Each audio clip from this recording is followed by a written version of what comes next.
अगर किसी को जाना है तो काफ़ी देर आप लोगों को इधर बैठना पड़ेगा। शुरू किया, रिकॉर्ड भी कर दिया। हाँ, बंद करो। प्रकाशित वाक्य की पुस्तक, उसका 2 अध्याय और उसका 4 वचन। तेरे विरुद्ध यह कहना है कि तूने अपना पहला सा प्रेम छोड़ दिया है। जी, हालेलुया। प्रभु का वचन हमने कल भी सीखा। प्रभु हमें क्या बोलता है कि तूने अपना पहला सा प्रेम छोड़ दिया। कल जो लोग थे उन्हें मालूम है कल विशेष में।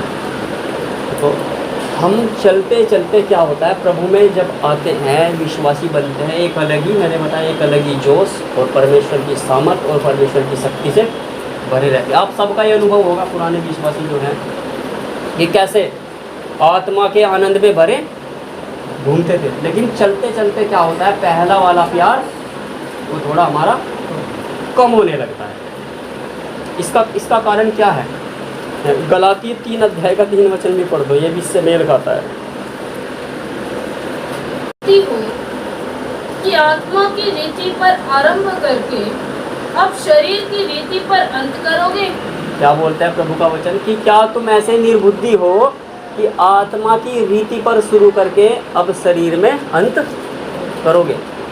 देखो, ऐसे लोगों को जिनका प्रेम ठंडा हो गया,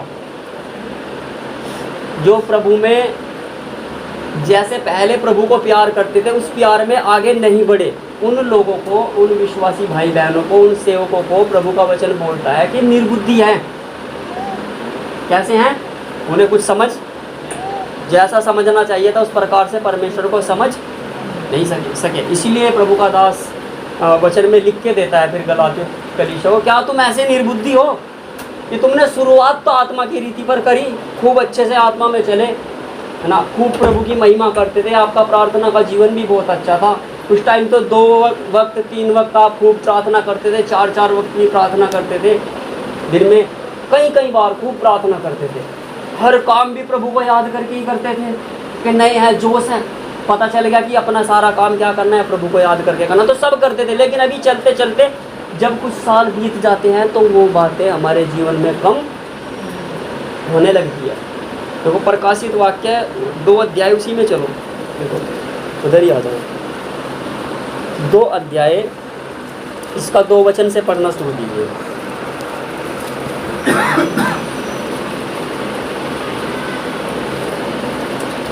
2 का 2 से। मैं तेरे काम, हाँ, और तेरे परिश्रम जी, और तेरे धीरज को जानता हूँ। हालेलुया।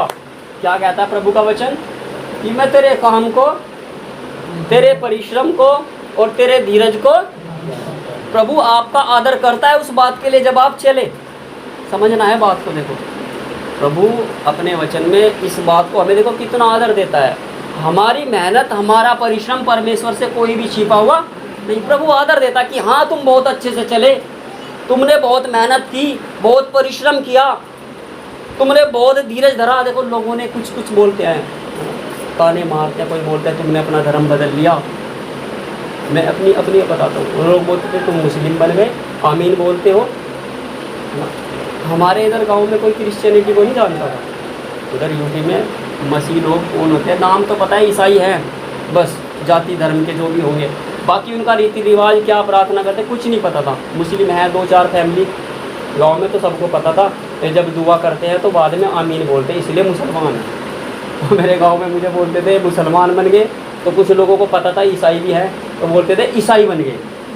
तो उस समय में जो मैंने धीरज धरा, उनको बदल करके प्रतिक्रिया उनको नहीं दी, या उनको बुरा भला नहीं बोला। धीरज धरते हैं ना, कोई बात नहीं, क्योंकि वचन सुन रखा है कि हमें किसी को पलट करके कोई जवाब नहीं देना, है ना, धीरज धरना। तो धीरज धरा, लेकिन उस धीरज का क्या फ़ायदा होगा अगर पहला वाला प्यार अंदर नहीं है? तो वो पहला वाला प्रेम जो प्रभु के साथ आप और मैं करते थे मेरे प्यारों, तो जो जितना भी धीरज धरा है, जितने भी हमने अच्छे काम किए, वचन में बहुत अच्छे से चले, बहुत कुछ हमने त्याग किया अपने जीवन में, बहुत कुछ सह लिया, अगर हम पहला वाला प्यार हमारे अंदर वो बना नहीं रहेगा तो उस मेहनत करने का कोई फल मिलेगा? फिर हमें बताओ कैसे मिल जाएगा?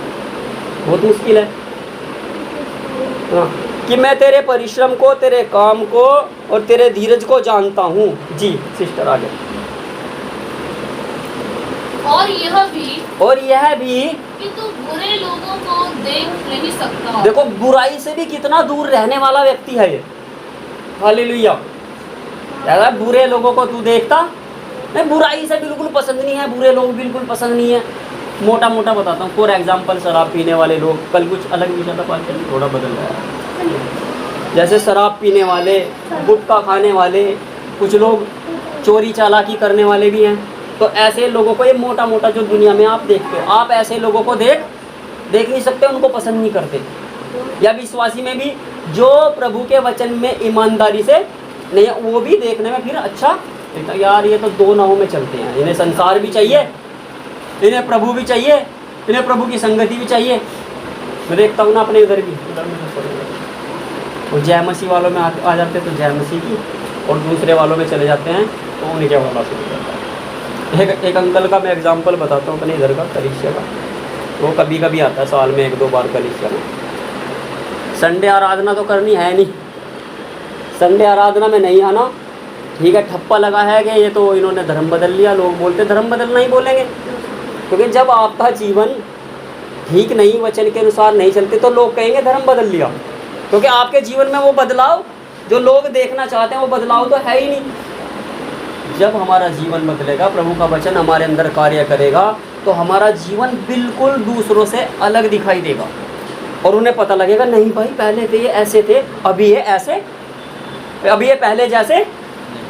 प्रभु का वचन भी बोलता है कि जब हम प्रभु में आ गए और प्रभु यीशु मसीह हमारे अंदर आ गए, तो पुराना जीवन, पुराना चाल चलन सबको हमें क्या करना है, उतार कर फेंकना है उसको, पुराने मनुष्यत्व को। पुराना कुछ नहीं रहना।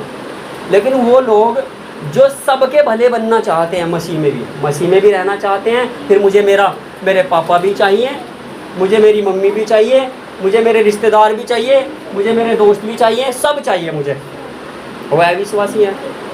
देखो इसका मतलब ये नहीं है प्यार नहीं करना, सबको प्यार करना है, प्रेम का व्यवहार करना है, लेकिन ऐसा नहीं है कि उनके साथ उनके कामों में भी आप शामिल हो जाओ। तो संकल के बारे में बताओ कैसा है। वो मुझे एक दिन बोलता है मैं तो जी बहुत भक्ति करता हूँ। मैंने कहा जी बहुत अच्छी बात है अंकल, मैं खूब प्रार्थना भी करता हूँ, मैं सुबह 4 बजे उठ जाता हूँ। मैंने कहा क्या करते हो 4 बजे उठ के? मैंने कहा सुबह। वो बोलता है फिर मैं मंदिर में जाता हूँ, मैं पीर पे जाता हूँ। तो अपने उधर वो भी बना के रखते हैं गाँव के देवता, हाँ भूमिया कुछ ऐसे बोलते हैं, हाँ गाँव का जो खेड़ा होता है उसको, उस पर भी वहाँ भी जाता हूँ। मैंने कहा और यहाँ भी आते हो? जरा मुझे मेरे घर में बहुत आशीष है। आशीष क्या समझते हैं लोग? जेब में पैसे हैं उसको समझते हैं आशीष है। प्लॉट खरीद लिया 100-200 गज का उसको समझते हैं आशीष है ना। बच्चे की शादी कर ली, अच्छे से सब कुछ निपट गया, कोई दिक्कत नहीं आई, उसको समझते हैं आशीष है। लेकिन प्रभु का वचन तो ऐसा बोलता है, मैंने कहा अंकल जी प्रभु ऐसा बोलता है कि अगर मनुष्य सारे जगत को प्राप्त कर ले और अपने प्राण की हानि उठाए तो उसे क्या लाभ। देखो प्रभु का वचन ना तलवार है। अगर आप प्रभु का वचन ध्यान से पढ़ोगे तो हमारे अंदर उठने वाली हर एक उस बात को जो परमेश्वर के वचन के विरोध में उठती है और सच्चाई के विरोध में उठती है, तुरंत काटता है प्रभु का वचन, जरा सा भी मौका नहीं है। मैंने कहा जी प्रभु का वचन ऐसा भी बोलता है, सब कुछ पालो और लास्ट में मर के नरक में जाओ तो पीर बचाने के लिए आएगा नहीं, मंदिर उधर बचाने के लिए नहीं आएगा। आप यहाँ प्रार्थना में बैठे हो, इससे भी छुटकारा नहीं हुआ, क्योंकि आपके अंदर वो प्यार जो मसीह का जो प्यार होना चाहिए वो प्यार आपके अंदर आया नहीं। प्रभु का वचन बोलता है परमेश्वर क्या है? प्यार है। परमेश्वर प्रेम है। तो परमेश्वर जो प्रेम है वो प्रेम हमारे अंदर बराबर बने रहना है, नहीं तो जो मेहनत किया हमने वो हमारी मेहनत बेकार चली जाएगी। जी सिस्टर आगे भी आगे। हाँ। और जो अपने आप को प्रेरित कहते हैं, हाँ, और है नहीं, जो अपने आप को प्रेरित कहते हैं और है नहीं, उन्हें तूने परख कर झूठा पाया। हाँ, फिर क्या करते हैं? देखो कितनी बार क्या होता है, इसका एक पॉइंट और समझना आप लोग। मैं आपको फुला करके मोटा बनाने के लिए नहीं आया हूँ इधर, या आप फूल करके क्या करो फिर प्रभु के दासों को ही जांचना शुरू कर दो। कितने विरोधी क्या करते हैं, गड़बड़ है। कहा वचन में ऐसा लिखा था, प्रेरित है। और जैसे कल भी सिखा रहा था मैं, है ना, पास्टर को ही जांचना शुरू करते हैं, अपने आप को जांचना बंद। कहानी ये नहीं होनी, पहले अपने आप को, परमेश्वर का वचन पहले मेरे लिए, पहले मैं अपने आप को खुद देख लूँ, खुद मैं आत्मा में आऊँ, बाद में भी क्या करना दूसरों को देख। वो जो नकली है वो सबको दिखता है दुनिया में। बहुत कल मैं बता रहा था एक प्रभु के दास के बारे में, वो 25,000 रुपये लेकर सर पे हाथ रख के क्या करता है, प्रार्थना कहता है, सबको दिखता है। लेकिन फिर भी भीड़, लाखों की भीड़ हर संडे टेंट लगाकर, कम से कम ये मान के चलो 20 एकड़ में खड़े होती हो भीड़, लाखों, हर संडे लाखों की भीड़ है। इंडिया का लगभग दूसरे नंबर का पास्टर, भारत का दूसरे नंबर का पास्टर, 25,000 रुपये लेकर, हालेलुया। आगे आ जाओ, आ जाओ, आ जाओ प्लीज़, आगे आ जाओ, आप इधर आ जाओ।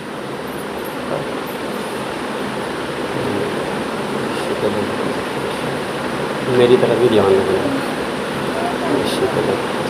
मैं ये बता रहा था आप लोगों को मेरे प्यारों, भारत का दूसरे नंबर का पास्टर, गैदरिंग के हिसाब से, विश्वासियों की संख्या के हिसाब से, प्रभु के सामने कितना होगा जब प्रभु न्याय होगा, प्रभु न्याय करेगा, पता लग जाएगा। मैं किसी का न्याय करने के लिए नहीं यहाँ पे खड़ा हूँ ना, प्रभु अपने आप उसका क्या करेगा, न्याय करेगा, क्या सेवा की क्या नहीं।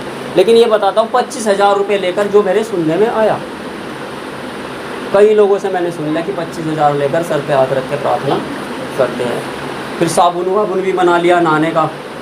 अभी नई बात पता चली थी मुझे कि पहले तो वो अनोइंटिंग ऑयल, अभिषेक का तेल देते थे, उसके लिए भी पैसा लेते थे। थोड़ा सा शीशी में डाल दिया, अभिषेक का तेल है, किसी बीमार पे जाकर लगा दो, वो ठीक हो जाएगा। फिर अभी साबुन भी बना ली कि मेरे जैसा काला आदमी नहाए, गोरा हो जाएगा। मैं ये सिखा रहा था अपने उधर, मैंने कहा जो बाबा रामदेव में जो आत्मा काम करती है, श्री रविशंकर के अंदर जो आत्मा काम करती है, वही उस प्रभु के दास के अंदर भी वही आत्मा को मैं देखता हूँ। आत्मा में वो भी साबुन बेचते हैं, तेल बेचते हैं, जैम बेचते हैं, जेली बेचते हैं, ये भी साबुन बेचने, तेल बेचना शुरू कर दिया।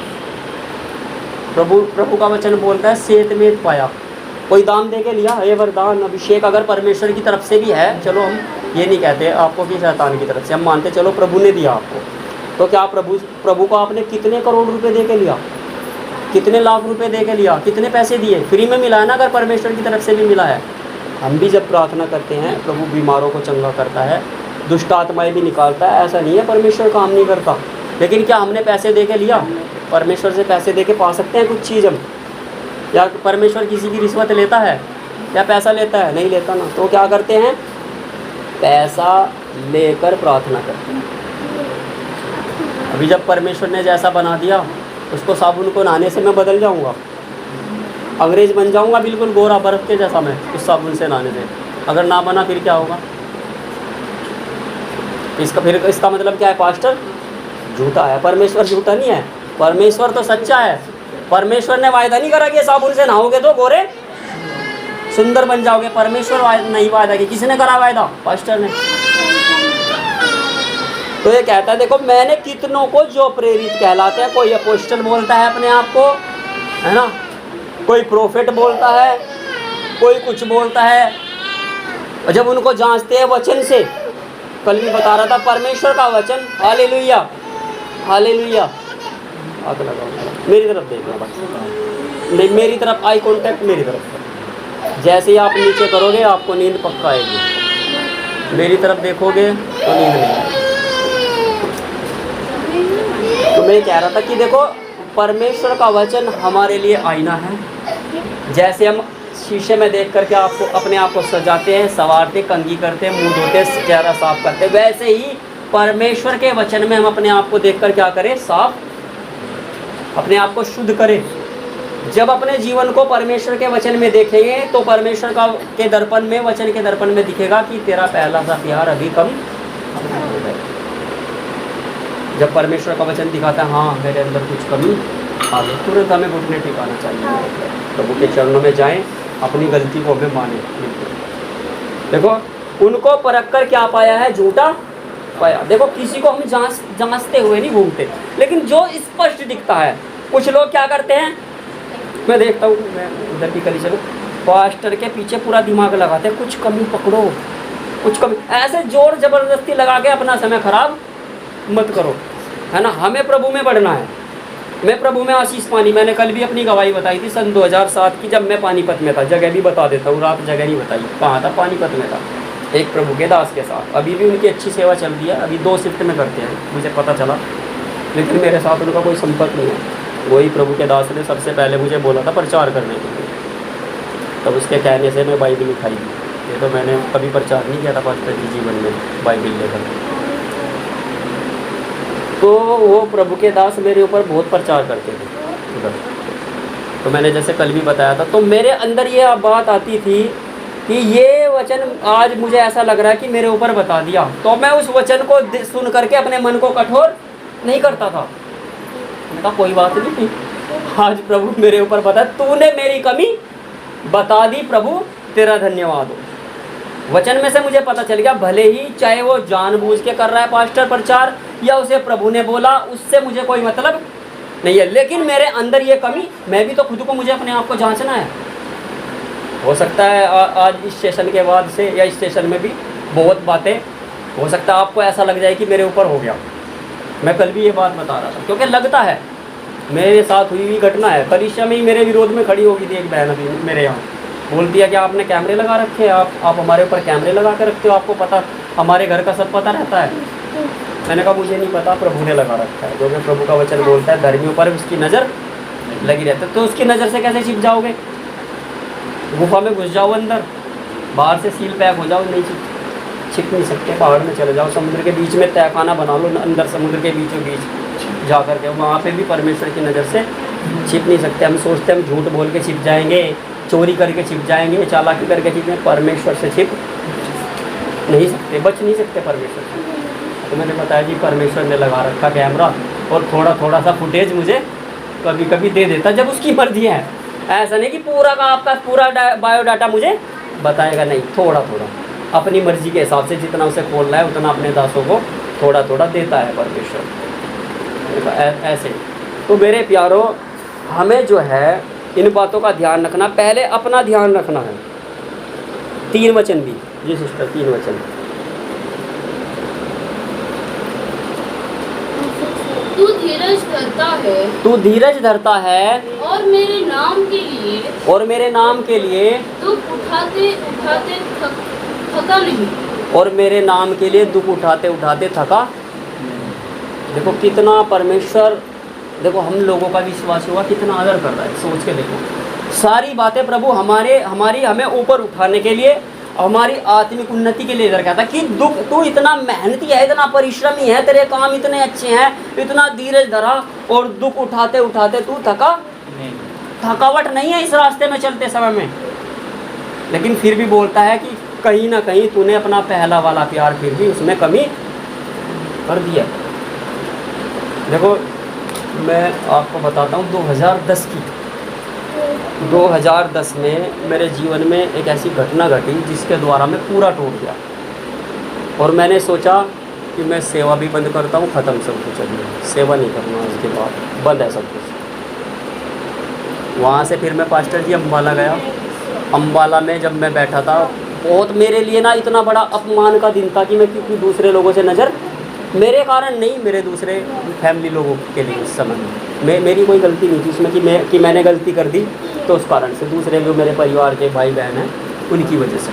तो मैं अम्बाला में बैठा हूँ, एक उस जगह बैठा हूँ उस संस्था में जहाँ मैं पहले काम करता था। वहाँ मेरा इतनी रेपुटेशन थी, संस्था के हिसाब से बहुत मेरा आदर और मान करते थे, और जो स्टेट कोऑर्डिनेटर तक भी है वो भी मुझे बहुत रेस्पेक्ट देते थे।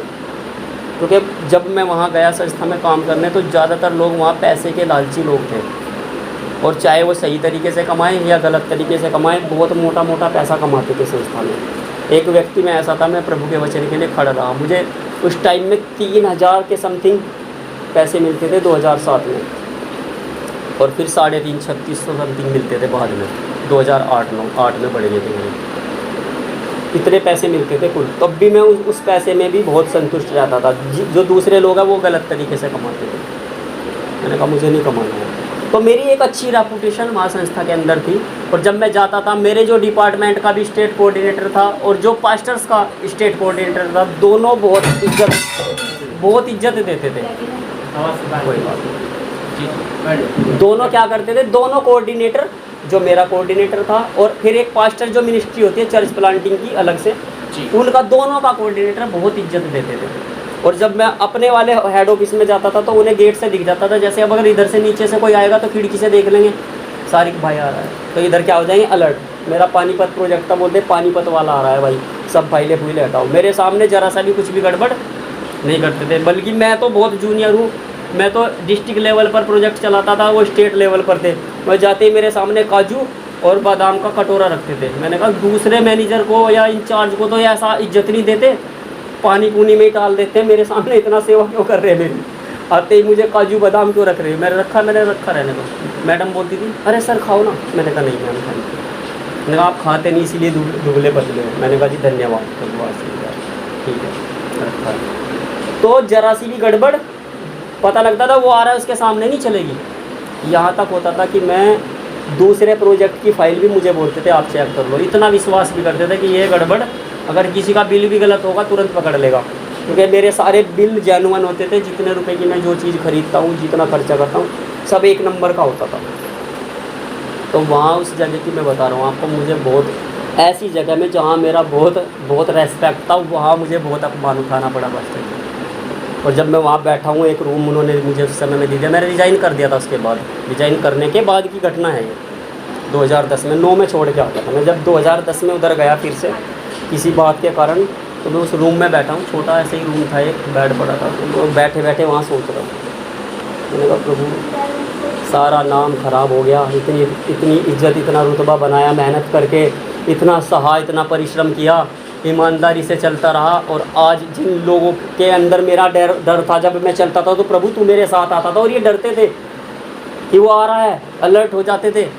आज मुझे उन्हीं के सामने मेरी नज़र नहीं मिली। मैं बहुत टूटा हुआ रहा। मैंने कहा इस जीवन का कोई फ़ायदा नहीं। वहाँ प्रभु ने मुझे बात किया, यीशु कैसा दोस्त प्यारा, ये गाना मुझे प्रभु ने दिया। और आत्मा में फिर मैं इस गाने को गाने लगा। प्रभु ने मुझे पूरा छुड़ा दिया। हालेलुया।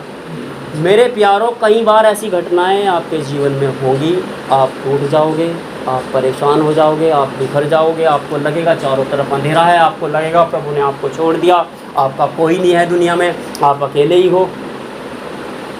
आपको लगेगा मेरा जीवन भी बेकार है, मैं जी कर क्या करूं। ऐसे हाल में भी हमारा परमेश्वर हमारे साथ है हमेशा। लेकिन हमें वो प्यार, अगर हमने उसके उस प्यार को हमने छोड़ दिया तो हम नष्ट हो जाएंगे मेरे प्यार। हमें वो पहला वाला प्यार जो प्रभु यीशु मसीह के साथ का है वो छोड़ना नहीं है। उस प्यार में हमें बराबर बने रहना। कहता कि दुख उठाते उठाते तू थका नहीं। हालेलुया। हमें कष्ट उठाने में शर्मिंदगी नहीं करनी। अपमान हो रहा है, कोई बात नहीं, प्रभु होने दे रहा है परमेश्वर, ताकि हम उस बात में से कुछ सीखें। अगर वो घटना वहाँ पे ना होती मेरे साथ, मुझे इस तरीके से ना होता, तो हो सकता है मैं आज यहाँ खड़ा ना होता। कीमत देनी पड़ती है अपनी गलती के कारण नहीं। मैंने पहले भी बताया, मेरी कुछ भी उसमें कोई फॉल्ट, कोई गलती नहीं है। मेरे भाई बहनों के कारण भी कई बार मुझे अपमान का, अभी मैं खून का संबंध है तो कई बार फ़र्क पड़ेगा नहीं पड़ेगा। अभी देखो 2 भाई इधर बैठे हैं, शारिक शोएब, दोनों सगे भाई हैं। अभी शोएब ने कुछ कर दिया, कुछ गड़बड़, तो शारिक को लोग बोलेंगे अरे शारिक, शोएब ने ऐसा क्यों कर दिया, या शारिक ने कुछ कर दिया तो शोएब को बोलेंगे। होता है नहीं होता, बहुत होता है। तो इस कारण कई बार दूसरे परिवार के लोगों के कारण भी हमें कितनी बार अपमान का घूंट पीना पड़ता है, बहुत बातों को सहना पड़ता है। उसको हमें आनंद से सहना और दूसरे को मौका देना है। ऐसा नहीं है कि इसकी वजह से मुझे ये हो गया, इसकी वजह से मुझे ये हो गया, इसने ऐसा कर दिया इसलिए मुझे ये बेइज्जती हुई। वो ऐसा दूसरे के ऊपर दोष लगाने से हमारे अंदर परमेश्वर का प्यार प्रकट नहीं। हमें परमेश्वर का प्यार क्या है, देखो प्रभु ने हमारे लिए क्या किया।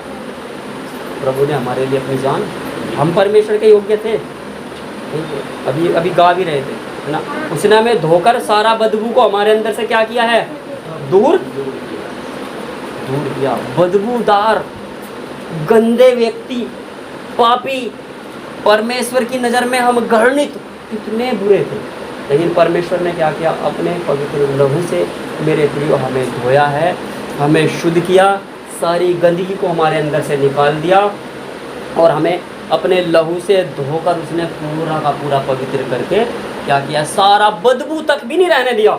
ऐसा नहीं है गंदगी हटा देते हैं, कई बार आपने देखा डस्टबिन में से कूड़ा निकाल दो वो फिर भी उसके अंदर से स्मेल, लेकिन उसने जरा सी भी स्मेल भी छोड़ी नहीं है। जैसे सैनिटाइज करते हैं ना आजकल, सैनिटाइजर वर्ड बहुत चल रहा है 2-2.5 साल से, पूरा साफ बिल्कुल।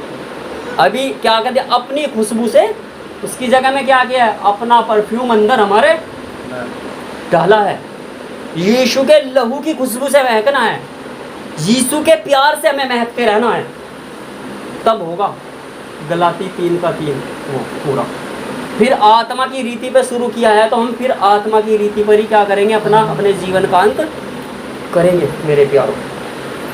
फिर शरीर में हम नहीं जाएंगे।